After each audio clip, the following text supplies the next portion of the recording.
Hello and welcome to episode 4 of Fermented Thoughts, where we're taking a little bit of alcohol and have a lot of conversation. And today we're going to be discussing Ari Lennox's 18-minute rant on Instagram. My shea butter baby, my chocolate queen, Ari Lennox. She went on Instagram the other day, had some things to say about her label situation. We're going to talk about it. Today's beverage of choice, we got a little Zinfandel, this Freakshow. The bottle caught my eye and it was on sale, so 2 for 2. Hey, we talking Ari, we got to have a little wine. You know, that old Ari used to be on that wine heavy. Hopefully get your beverage ready if you're of age, of course. Let's talk about this Ari. I feel really played. Like, I don't want to be disrespectful. I really don't, but now this rant, from what I'm able to gather, looks like it stemmed from her recent song and music video Smoke that dropped. She said the label wasn't trying to take it down after she requested it to be taken down. More or less looks like they just brushed her off, you know, kind of blaming on other issues. The people were behind it were not responding, woody woo, and then she also complained about the marketing of the song. She was just saying how tired she was of dealing with Interscope management, not really giving her the marketing. I'm paraphrasing here and there, obviously.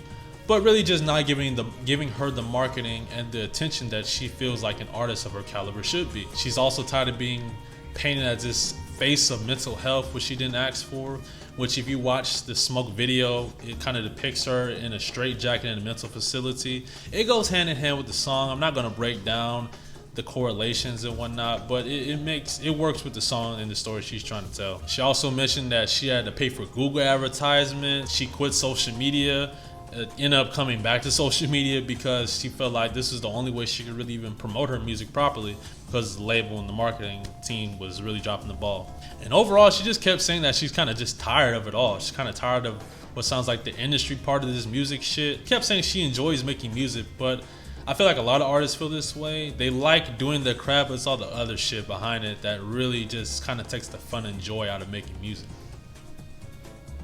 Woof. So a couple things. First and foremost, I am a fan of Ari Lennox. I remember I first heard her on her old project 2016, the Cold Outside track. I just fuck with that song. It had a real smooth vibe. Her voice was really smooth and sexy.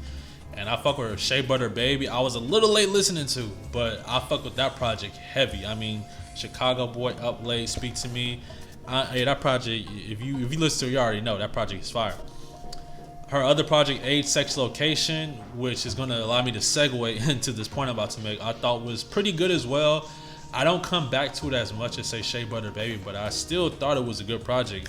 Leak It, for me, was like one of the standout tracks with Chloe, and Chloe sang her absolute ass off on that shit. But with that album, Age, Sex, Location, right, I remember looking it up when it came out. I was like, yo, this shit don't got no promotion at all. I remember like not seeing barely any promotion for that album. I barely saw any interviews. I mean, where were the articles? You know what I'm saying? Where was the advertisements for this album? I really didn't see anything. I didn't even know it was really coming out, probably I can remember, until maybe a week before. Had that moderately successful single, Pressure, which I thought could have been a little bigger than it was. Hoodie, I don't think did very well as a single. And overall, I don't know the sales of the album, but I can imagine maybe didn't meet expectations for her or the label. And it didn't come close to that Shea Butter Baby expectation numbers wise, I can imagine.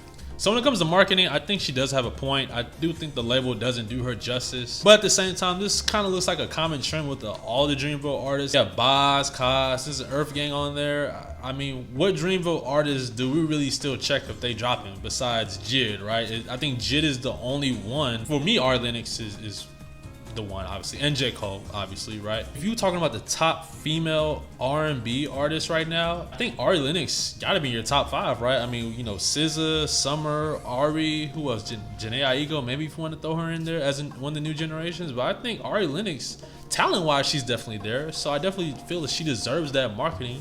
She's kind of in her own pocket with the current slew of artists with this neo-soul type of vibe.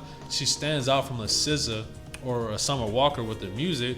So there's definitely a lane for her if she was marketed properly and given the proper attention she needs. Now, on the flip side of this, sometimes Ari doesn't do herself any favors. Old wine rant, she would just go on tirades and stuff, just be saying shit. Though she stated in her event session she didn't want it to be painted as the face of mental health. And she also is talked about how transparent and open she is with her journey. I think she actually stopped drinking alcohol for at least a good year. I remember she made an IG post saying how she had like a really low with alcohol, like an airport or something like that. And that caused her to breathe and slow down. See that journey through her lenses, through her post and whatnot. I guess it's tough for people to maybe separate her mental health journey through where she currently is when you have a video with her in a straitjacket and the song. People just kind of always, from what she said, always asking how is she doing, like she's crazy or something, or on the verge, you know. And it may be genuine, but I could see somebody not wanting to be bombarded with that type of questioning. Outside of that, I don't know if this is a label decision, but she had to approve. I don't know who put on a tour with her being on the Rod Wave card. It was like Rod Wave and Tootsie, with Rod Wave being the headliner. I don't know who authorized that shit. That was the dumbest shit ever.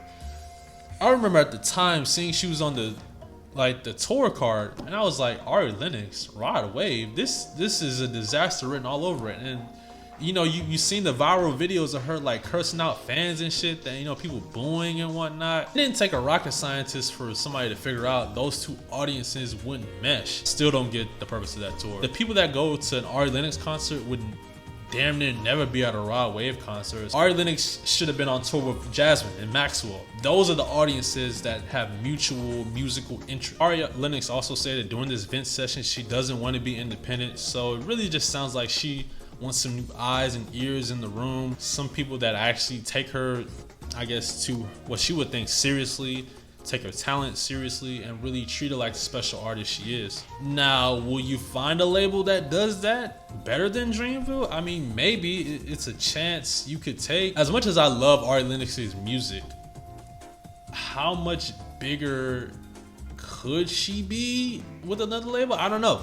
I mean, that's a gamble she could take, because I think Ari Lennox has a pretty established fan base. She was on tour like a year and a half ago, and I think it sold out just about everywhere from what I saw. It wasn't like a stadium tour or nothing, but still, it was some medium-sized venues, and she did very well on that tour from what I'm to understand. Nevertheless, I don't know what Ari Lennox's peak is. I know she definitely could be a lot bigger, but I don't know if she's SZA or Summer Walker bigger. I just don't think she doesn't make that type of music to be as big as those two. So ultimately, we'll see what actually happens. This isn't the first time she's expressed her discontent with Interscope and Dreamville. Will she end up leaving? Is this just like a quick rant, just her venting her thoughts? Who knows? Ultimately, I don't think she'll end up leaving Dreamville. Maybe we'll see after this next album comes out. I love her music and I fuck with her, but sometimes she does come off a little bit wishy-washy. But I do understand where she's coming from, where her label is not really making it easy on her either. If I put up a music video and ask you to take it down, I don't think that's an unreasonable request for you to take down that video. And I don't understand why it should take so long for that video to get taken down. You think if J. Cole said, hey, we need to take this shit down right now, I'm not fucking with it, you don't think that shit is taken down within 2.5 seconds? Come on now, let's be serious. Hopefully she gets everything resolved in the label, because I do think she is a good fit on Dreamville. And I really just want Dreamville to get back on their shit. I think we all thought after Revenge of the Dreamers 2, they would be like the new TDE, or even Griselda, right? Everybody on that label that was rapping would have their own standout project come out. They would have their own set of audiences. They will all really get elevated. And I think they just really dropped the ball with that shit. In hindsight, I mean, that project had so much hype. You had the sessions, the 7-day session with the videos coming out, everybody getting invited. You had the songs that came out from that. Under the Sun with the Baby was fucking huge. And it's like, what ultimately came from that? Not a damn thing. Overall, I hope everything gets situated and turns out fine. I think Ari Lennox is a great artist. And I also think the Dreamville brand is a good fit for her. And you hate to see those two things kind of fall apart. Hopefully both parties can mitigate their concerns and come back stronger than ever, and can really elevate Ari Lennox's popularity to where she deserves. That's going to be it for Fermented Thoughts episode 4. Let me know what y'all think about this whole situation. Y'all signing with Ari, the label. Let's talk about it in the comments. Let's have a conversation. For now, I'm going to drink the rest of this Zinfandel here. Y'all stay hydrated and moisturized and drink responsibly.